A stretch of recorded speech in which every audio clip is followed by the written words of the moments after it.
Кочанчани се собраа да одадат последна почит за загубените блиски. Маме, живота ме луѓе, дочки имаше се мами го рамите тие за пари пусти ме. Господи ги земе се на них бе. Во центарот на градот се палеа свеќи, се положуваше цвеќе, а се изразуваше сочувство и преку книгата на жалост. Најмладите носеа слогани со надписи: додека луѓето се измачуваат, системот ужива. Сепак меѓу највознемирените беа тинејџерите кои загубиле соученици и пријатели. Сите сме многу потресени, јас сум многу потресена. Скоро сите луѓе што починаа ги знам. И да, не знам што да кажам. Вако нешто се нема случено до сега.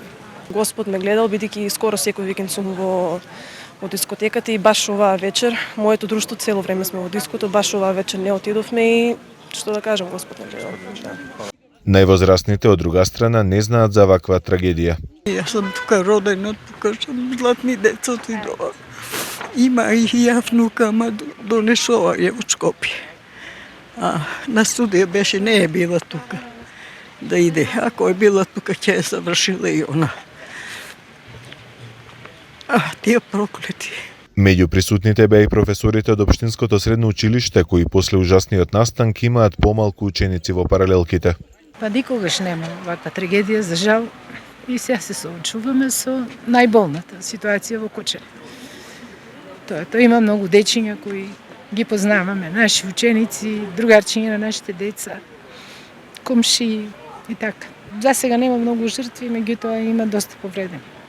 Насоки имате како да постапувате? Имаме насоки, да, синоќ беше министерката ни даде насоки, имаме насоки за цела недела. Дел од кочанчани пред камерата раскажаа како нивните најблиски ја поминале страшната ноќ. Едниот комшија се уште се моли за здравјето за својот син, а другиот комшија за својата внука. Били се до вратата близко, ама вика со бутнаане, вика и почнаа да газат врз нас. И после вика некое време, вика некој го подигна, вика излезов од тоа. Имал ја среќа и многу други деца се исто го повторуваат тука од нашето мало што се били, разбираш, дека не е имало излез од тоа.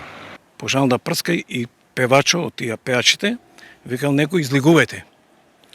И почнат да излегуват, а мојата внука се најдела тамо негде може меѓу првите и падне тамо кај вратата и преко нејзе не е оштетена, меѓутоа газано е преко нејзе и некој од пожарникарите ја извлече. Присутните на плоштадот истакнаа дека ќе продолжат да се собираат и повикаа на одговорност и правда.